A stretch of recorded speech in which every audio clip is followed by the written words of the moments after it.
sabi po sa amin, sa mga kampo namin, there are good leaders, but they were surrounded by toxic people.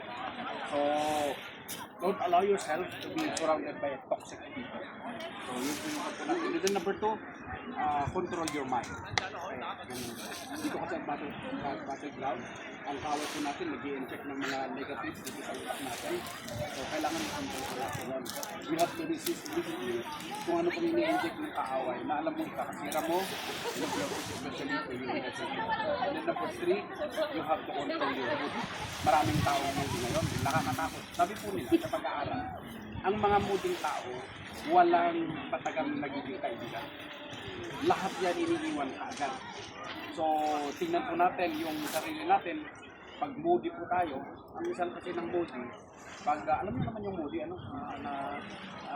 paipa-ipa ang kanyang kung minsan, kung minsan, masayahan siya, kung minsan, nakasimangat, kung minsan, mga ganyan.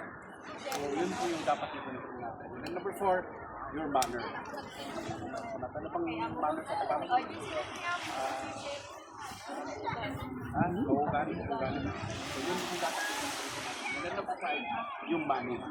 Pagka hindi mo alam mag-control ng mga pera, sabi nga nila na maraming tumanda rito, umuwi, wala namang sa Ilocano, nakakita na.